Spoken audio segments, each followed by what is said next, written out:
We all love cute ones, and cute ones love each other. And they express their affection in many strange and touching ways. Sometimes it's very different than what you'd expect. Other times it's surprisingly close to the same things we humans do. From dancing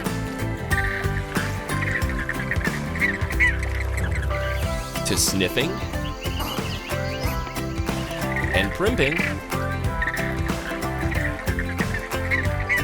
to kissing.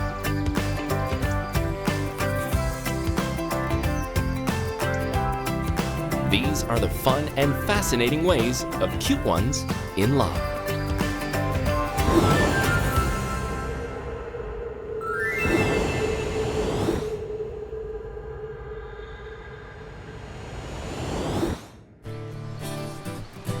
This is a story that takes place in a very unlikely setting.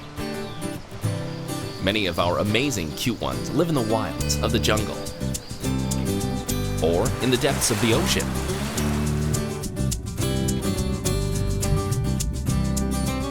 Sometimes they're living inside people's homes, or in zoos or sanctuaries.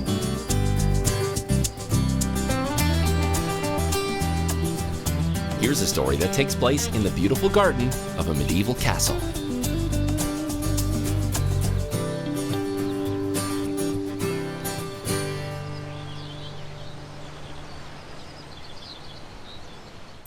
Hedgehogs live in woods and meadows and other lush, grassy areas.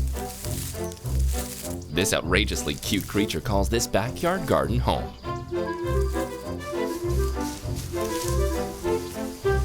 It makes sense because hedgehogs get their name from the fact they like to live in hedges. And they make snorting sounds like a hog. Wherever they live, hedgies spend most of their days doing the same old thing: sniffing for food. Wow, is that the most adorable walk ever?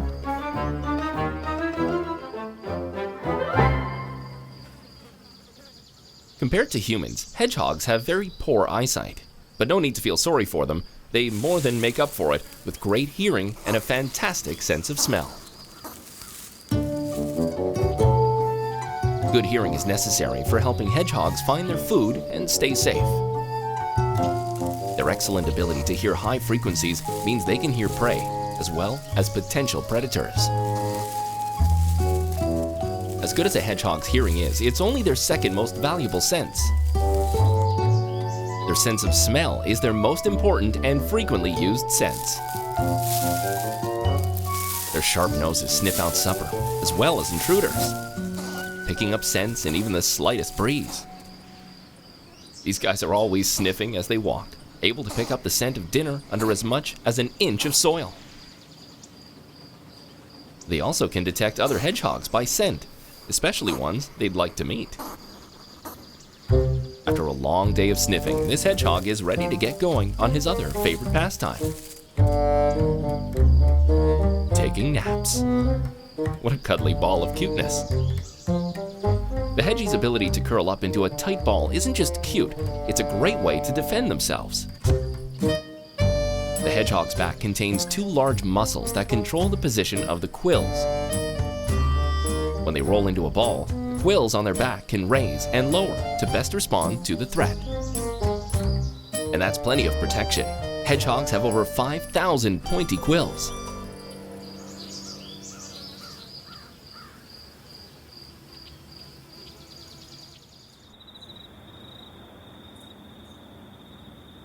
When the sun goes down, this male hedgie wakes up.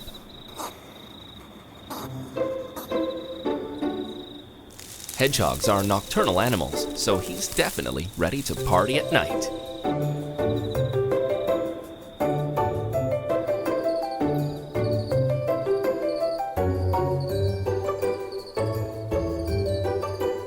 Once again, he calls on that sensitive snout to sniff out a mate.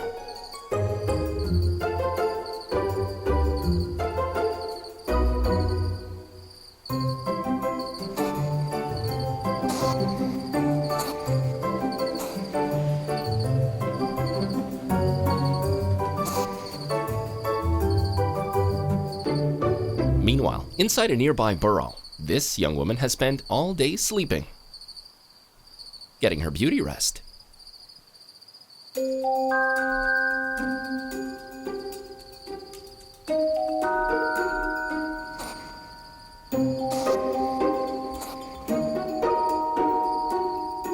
She's now waking up and heading out to find dinner and a date. There's a good chance she's going to find our male hedgehog. They both have that world-class sniffer. The male picks up her scent right away.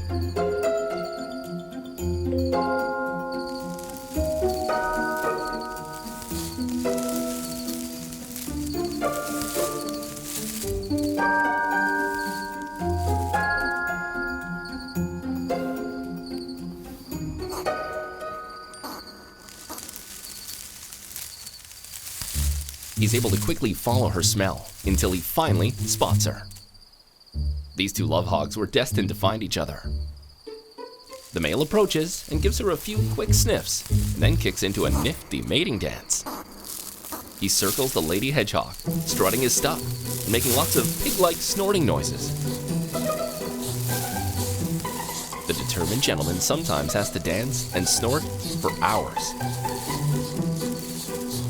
Luckily, these two fall for each other, and they romantically head off into the darkness.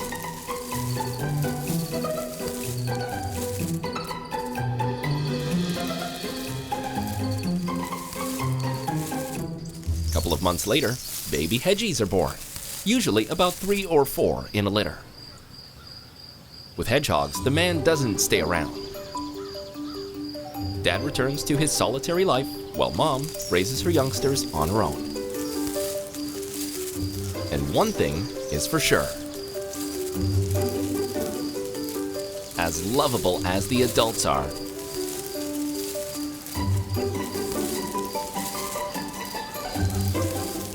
baby hedgehogs are some of nature's sweetest cute ones.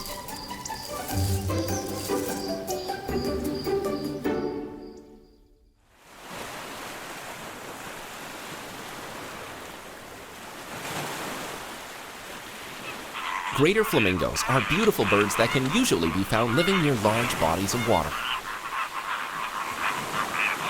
They may have the strange distinction of being the skinniest cute ones around. Even though they are the tallest type of flamingo, sometimes growing as tall as a person, they can weigh as little as 4 kilograms.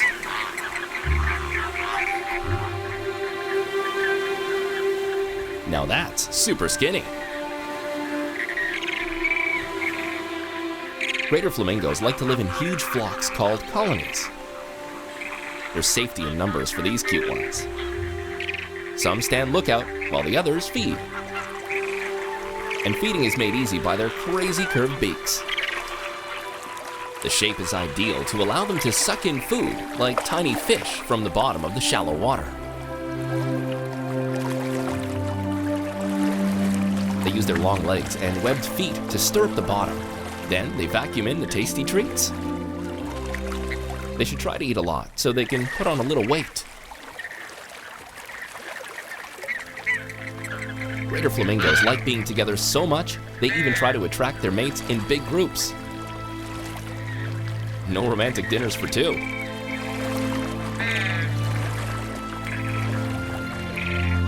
To impress the women, the men go through a whole courting process that involves elaborate group displays, like marching in a huge flock simultaneously. Also, the guys stretch out their necks in a flirtatious way to attract the females. Sometimes it hits home, but other times the neck display is lost on sleeping flamingos. This handsome guy just gives up and decides to try again another day.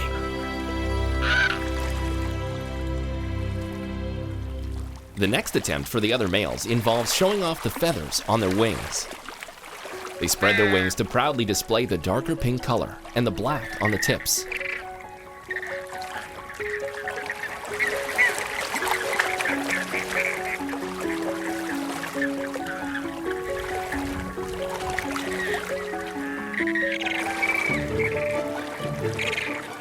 The colony then does another ritual dance as a group.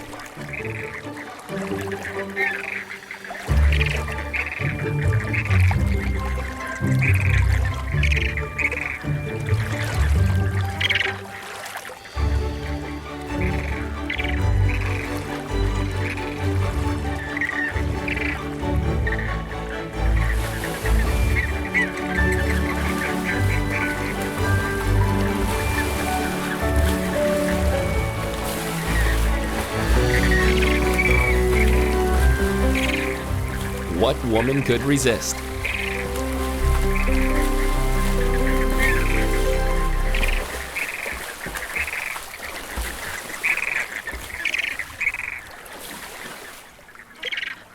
Well, I guess maybe these women can.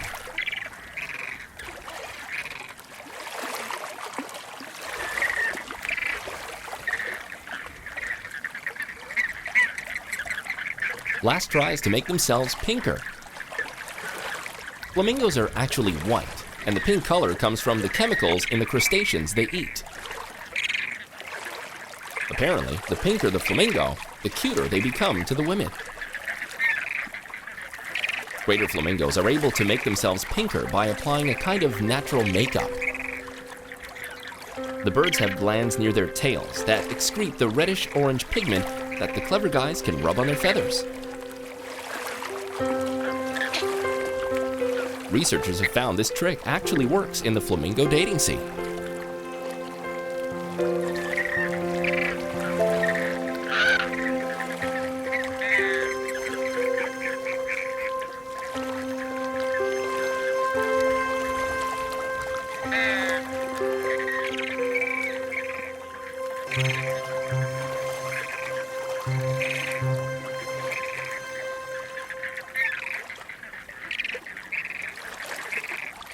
A bunch of males follow around the female of their choice.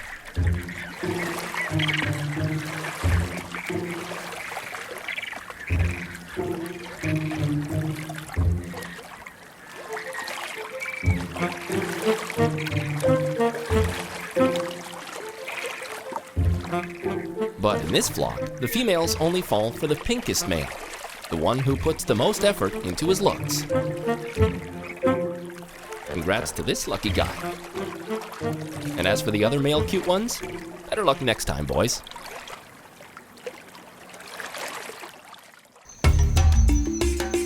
This is an amazing story about cute ones with a remarkable ability to feel human emotions of love and grief. African elephants live in very close-knit herds. These elephant families are known as matriarchal groups. That means an older, experienced woman is the leader of the pack. The family is usually made up of a mother, her sisters, daughters, and their babies, called calves. The group is usually up to about 25 elephants. Sometimes these groups combine with other herds to form larger clans.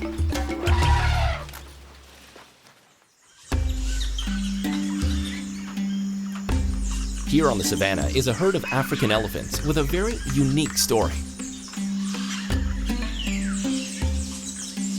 Two of the females, who are completely unrelated to each other, have formed a strong friendship and are totally inseparable.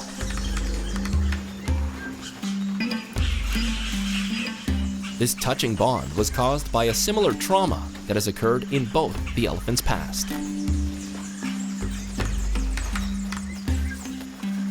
The elephant herd was brought to this nature reserve after hunters shot and killed many members of the family, and others were injured and abandoned. They were brought to safety to recuperate, but were clearly distrustful of humans. The matriarch became aggressive towards the well-meaning conservationists, and she'd sometimes even chase their cars. It was a long time before she began to trust people again, but the workers, led by renowned conservationist Lawrence Anthony, eventually managed to gain her trust. This female was not a part of the original herd, but she had a similar experience.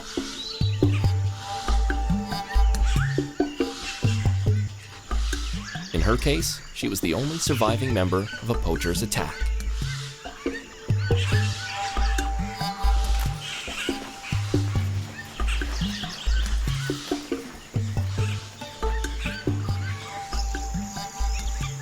When she was brought to the reserve, she was placed with the other elephant herd.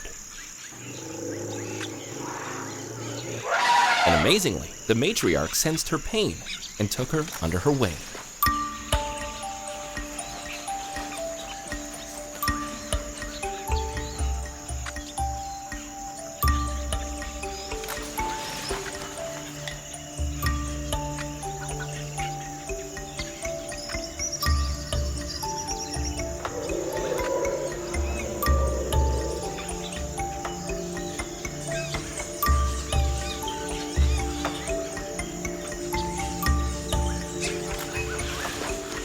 not hard to tell that these two women have a very special bond.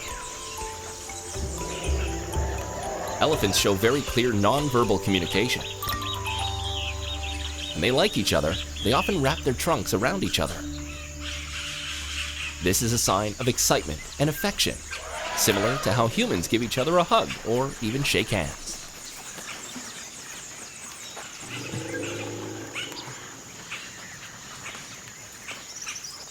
Elephants use their trunks much like people use their hands, and the ends of their trunks are more sensitive than human fingertips. Elephants stroke or caress each other's heads and backs with their trunks to console or comfort loved ones. They can also be seen rubbing their bodies against each other as a sign of affection. These two women elephants show their deep affection by rubbing trunks.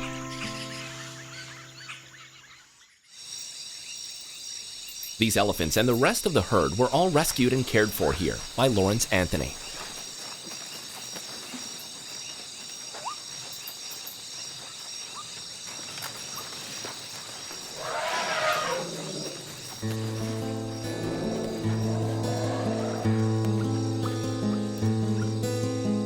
When Lawrence passed away, somehow the elephants sensed his passing.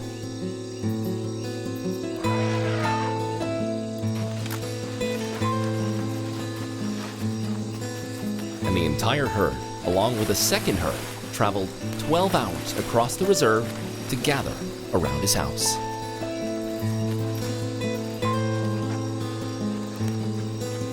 They hadn't been at his residence for more than a year. After they were fully rehabilitated, they were free to roam around the vast property. But somehow, they all came that day to mourn their rescuer's passing. The herds stood there in complete silence, as if they were paying their respects.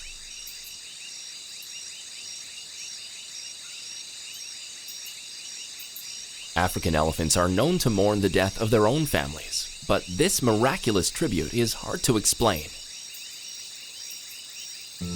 The only real explanation is, as always, the amazing forces of Mother Nature that affect human beings, the animal kingdom, and all the cute ones.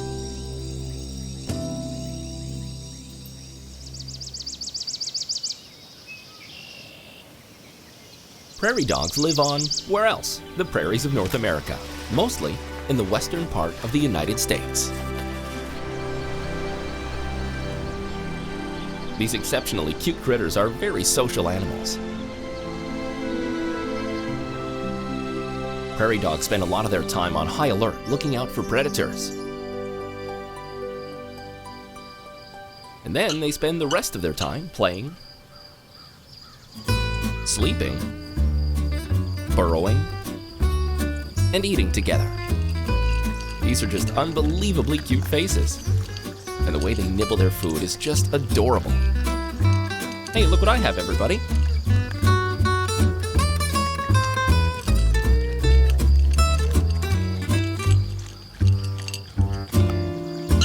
Prairie dogs are also known for their complex language of around 100 different barks, chirping sounds, and yelps that convey information about predators.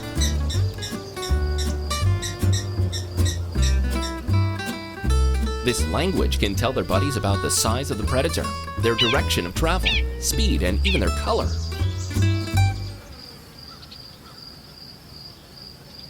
They can also describe different human beings that they encounter.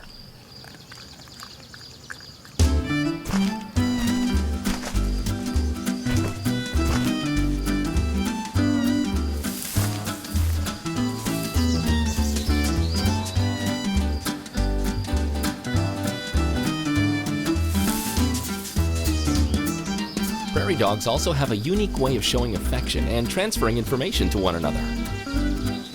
They kiss. That's right, kiss. Kind of like humans. And they spend a lot of time kissing. The kiss can happen between mates, between mother and child, and between other members of the colony. How about when they put their little arm up to make it even more romantic? It appears that kissing is not just showing affection. The greet kisses, as they are called, happen when two of these cuties approach each other, lock teeth, and kiss. It's the way they can identify if they're part of their own group. If they're not, they may be considered enemies.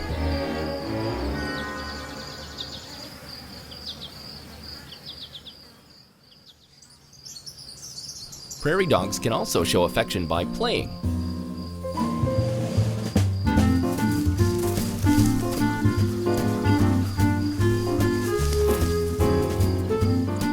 Grooming.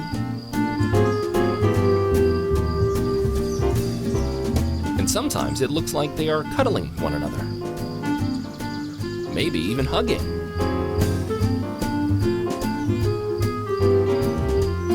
And then they like to kiss some more. Researchers in zoos have found that prairie dogs kiss more when people are watching. They're all for public displays of affection. This precious system of affectionate communication helps these cute ones function efficiently, safely, peacefully, and of course, lovingly.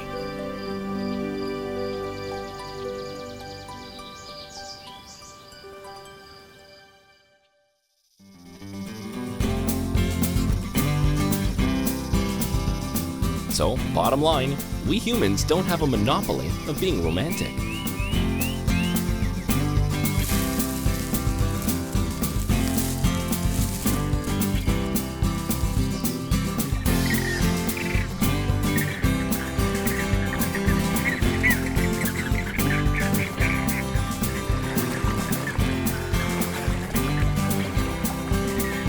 In fact, these fantastic animals may have us beat on how to be cute ones in love.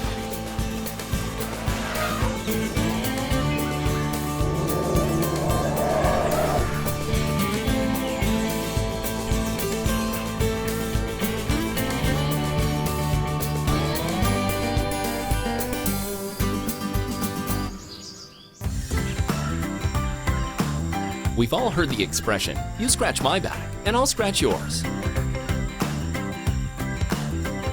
Well, that idea definitely applies to the animal kingdom too. Cute ones around the world form unique and unexpected friendships that seem kind of fun and crazy, but serve a serious purpose. Giraffes and zebras save each other's lives, while sharks and remora fish trade food for good health. And then there are dolphins that help fishermen make a living, while the fishermen help the dolphins find dinner. The stories run from shocking to sentimental, tall and short, man and beast. It's all in the surprising world of cute and friendly.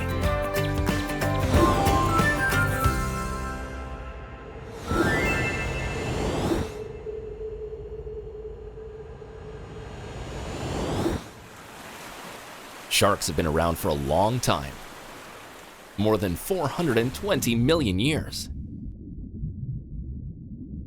And nowadays, there are more than 500 different varieties. We're used to hearing about the great whites, tiger sharks, and hammerheads, the apex predators of the seas that really know how to take care of themselves.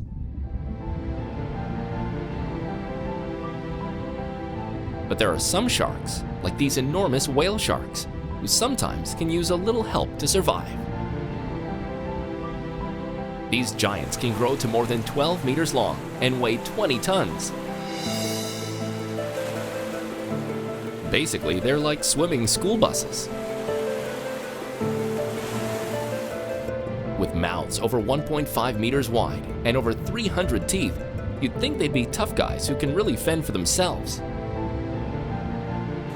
But the whale sharks have formed a highly unlikely friendship with a small fish that really helps take care of them.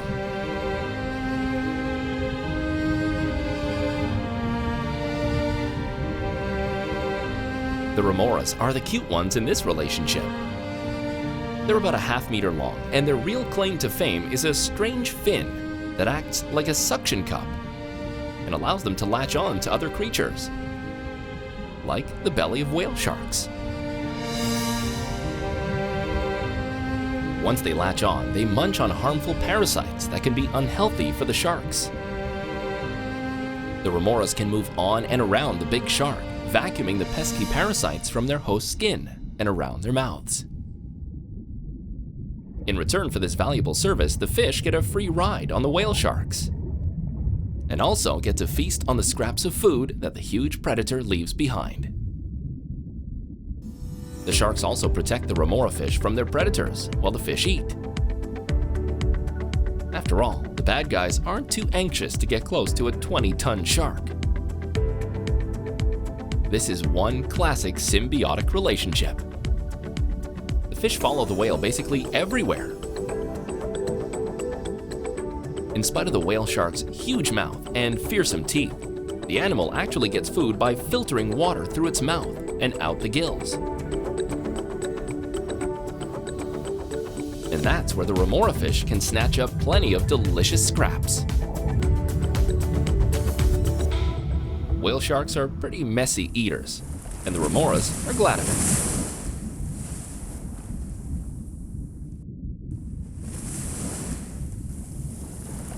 It's pretty cool that the sharks have no problem gobbling up all types of creatures, but they never mess with their buddies, the remora fish. The remoras can travel freely by riding with their homies, with absolutely no fear. By the way, you might be wondering about what would happen if you ran into a whale shark at the beach. Well, it seems they are harmless for humans. They much prefer to chow down on delicacies like plankton and fish eggs. Remora fish are also known as suckerfish, for obvious reasons. They've been known to attach to all kinds of sharks, whales, manta rays, and the occasional skin diver. This cute relationship has developed over centuries, and the two sea creatures have remained bosom buddies to this day.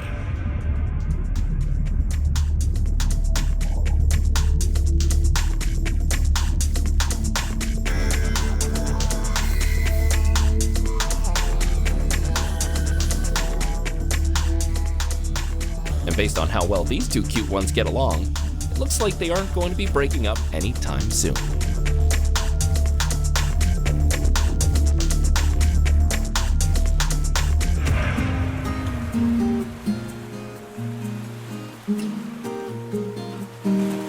Laguna, Brazil is a lovely village nestled around a narrow lagoon on the Atlantic Ocean. Tourism and fishing are very important for the residents of this friendly town.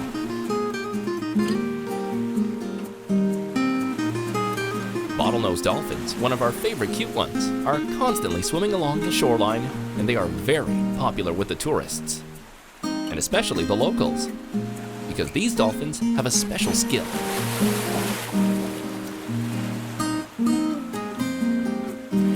Every autumn, lucky visitors to Laguna catch an amazing sight as they witness a very unusual relationship between animals. This time, the bond is between dolphins and humans.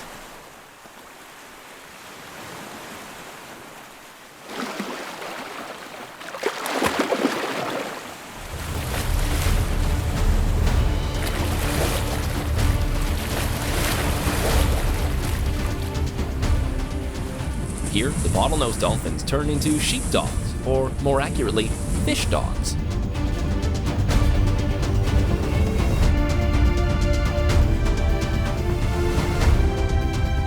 They intentionally herd schools of small silverfish called mullets toward the shore, and right towards the nets of the local fishermen.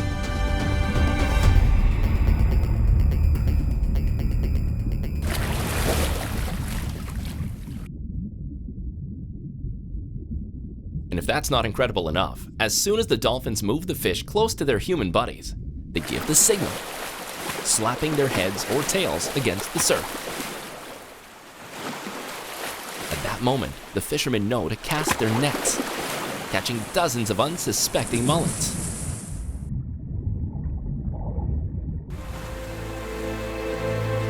The human fishers work cooperatively too. They have a system where they trade places with one another.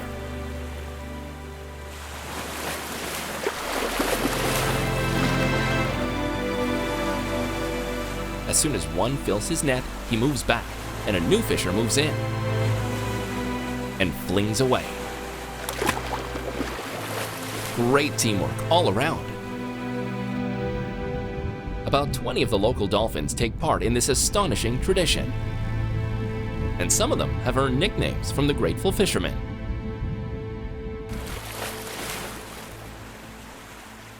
Scooby and Karoba are two of the favorite mullet shepherds. Thanks to this relationship, the fishing industry is booming in Laguna, and local residents can always count on a delicious meal. Their cooperative relationship has been going on for generations, and strangely, this is the only place in the world where this happens. Lucky fishermen. So the big question is, why do the dolphins do this? What's in it for them? Nobody really knows for sure. We do know that the fishermen catch way more fish when they work with their dolphin associates. And it seems that the dolphins might find it easier to snag fish too. Many fish get disoriented by the nets being thrown into the sea, and these become easy prey for our dolphin friends. Lucky dolphins! This cooperative fishing has been going on for at least 120 years here in Laguna. The relationship brings smiles to the faces of the local anglers. And as for the dolphins, well, they always have adorable smiles on their faces. And they're always on our list as world-class cute ones. The colorful coral beds of the tropical oceans are home to some of the most beautiful and unusual creatures on the planet. Sea anemones are strange-looking predators that attach themselves to rocks or coral. Then they just hang out and wait until a fish swims close enough. Then they attack with their tentacles. Long, poisonous threads shoot out of the tentacles like harpoons. The toxins in the threads paralyze the prey, and the fish soon become dinner for the anemone. It's hard to say the anemone is a cute one, but its best friend sure is. The clownfish is right out of a cartoon and is one of the most lovable looking fish in the sea. Strangely, clownfish make their home in sea anemones, and the two animals get along great. Clownfish are one of the only species that can survive the deadly sting of the sea anemone. By making the anemone their home, they actually become immune to its sting. These fish will gently touch every part of their bodies to the anemone's tentacles until it no longer affects them. The bizarre creature makes a great safe home where the clownfish can hide from other creatures and be protected by the anemone. Incredibly, the anemones are happy to host the cute clownfish, and they don't even try to sting them. In return for a safe and protective home, the clownfish benefits the anemone in several important ways. The clownfish cleans away fish and algae leftovers from the anemone, and also provides nutrients in the form of waste.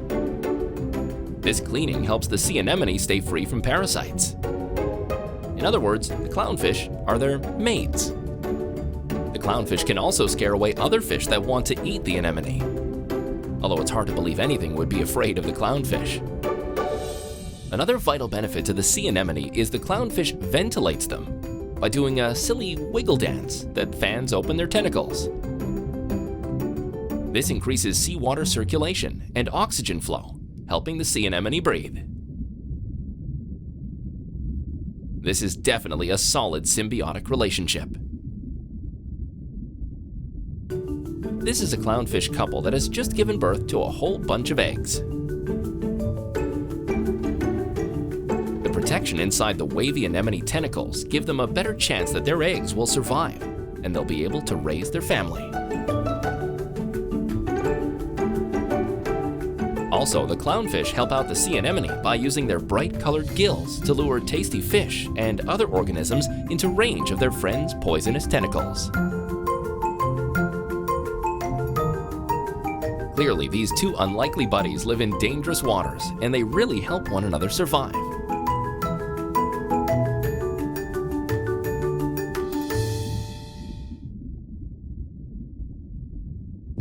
This decidedly not cute eel wants to eat the clownfish.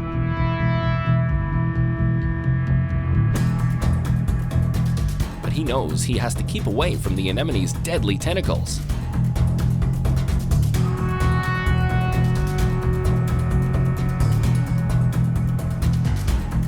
Meanwhile, the clownfish scares away the crabs that are always trying to eat the sea anemones.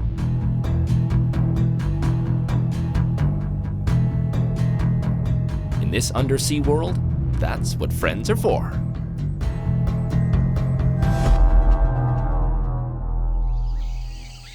These are the plains of Africa. This is a rugged land, dangerous for the animals that like to roam, relax, and graze on plants and grasses. The plant-eating animals of the savanna make easy targets for carnivorous beasts, like lions and hyenas. So sometimes these gentle, cute ones need to get a little help from their friends to survive. Zebras and giraffes are two African herbivores that live peacefully together on the savanna. These two shining examples of Mother Nature's immense creativity have developed quite a unique and important friendship.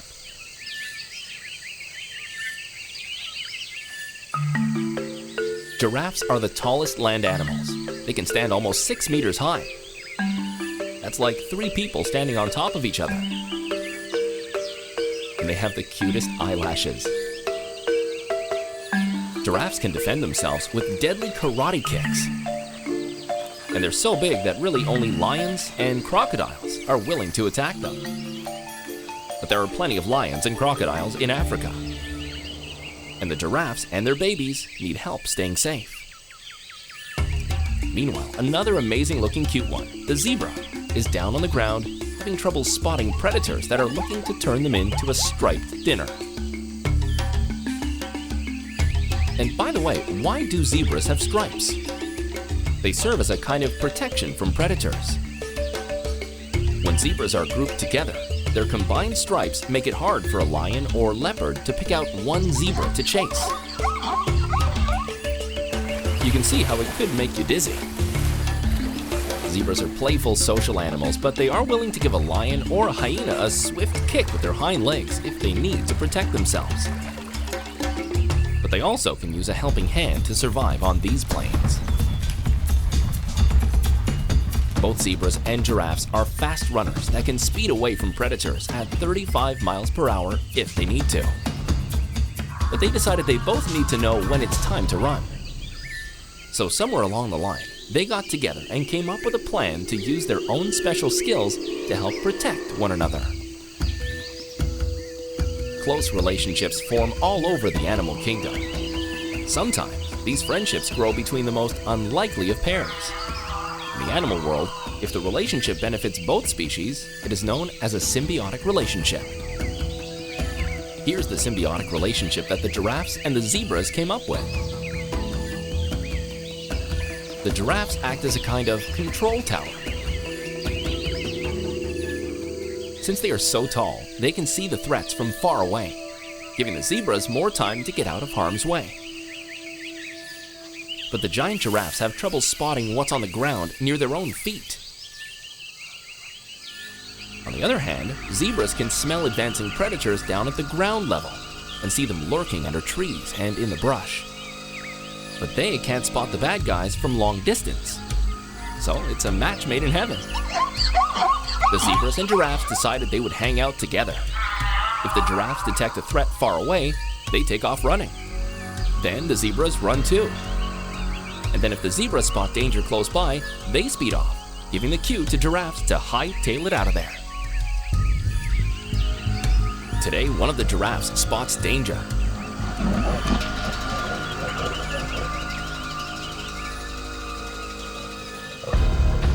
This lioness is clearly hungry and is trying to sneak up on them. Good thing the giraffe is able to sound the alarm.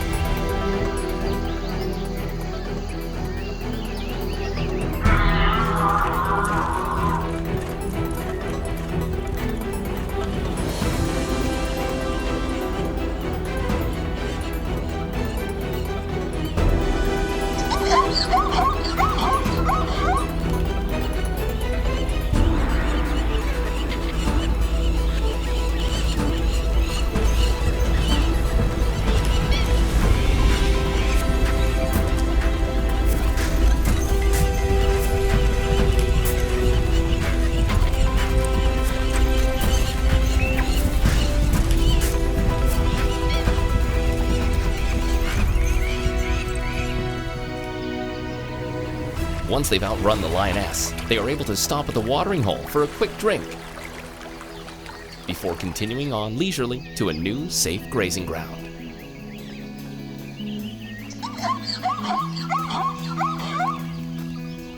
The animals are all able to relax for now. The giraffes have saved the day once again, and their cute BFFs will return the favor soon.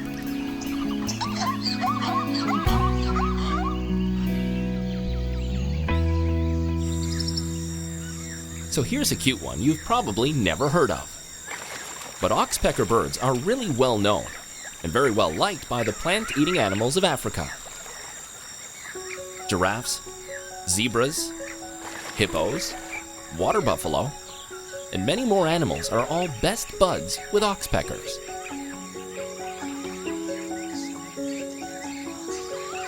You see, these special birds feed on ticks that have attached to these animals' bodies.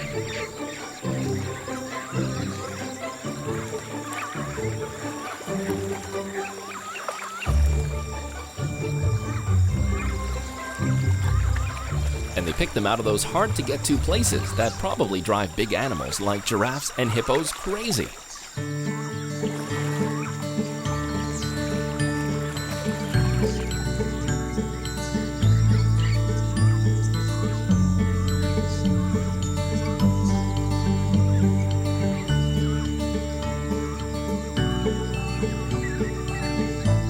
Munching on all these ticks provide great free meals for the birds, and the host animals are able to stay healthy and safe from parasites. It's a great deal.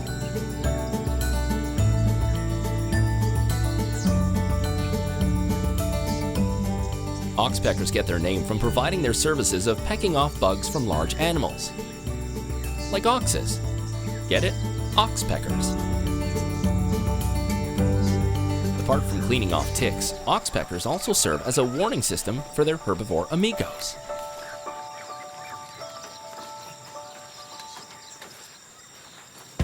They have exceptionally keen eyesight, with over 1 million retinal cells compared to us mammals that have only 150,000.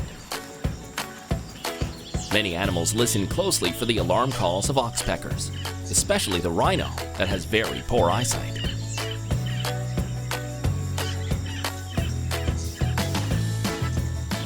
Oxpeckers have long claws which help them cling onto fur, and stiffened tail feathers which prop them up like a tripod during their typewriter-like feeding sessions.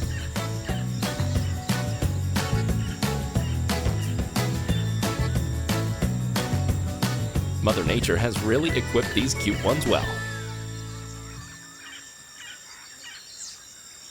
During hours of patient grooming throughout the day, these birds can harvest an impressive 100 adult ticks, or well into the thousands of little tick larvae. Sounds like a delicious day of eating.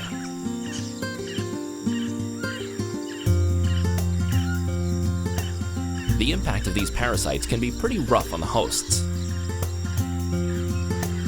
They can cause significant blood loss and also spread all kinds of nasty diseases.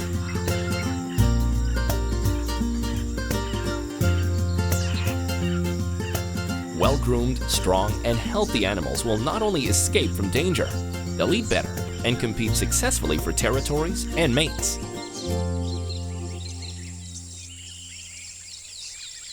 Pecking away parasites from ears, eyes, and backs is a vital service. And being a parasite assassin can really offer an endless source of tasty treats. And also, the host's fur provides a nice, comfy home. This is clearly a win-win relationship for the oxpeckers and their burly buddies. All these remarkable symbiotic relationships are truly miracles of nature. How could these animals possibly connect and figure out what they had to offer each other? Sharks and remoras, zebras and giraffes, clownfish and anemones, oxpeckers and herbivores, and dolphins and fishermen. All these cute ones have no idea how their friendship happened, but they're sure glad it did.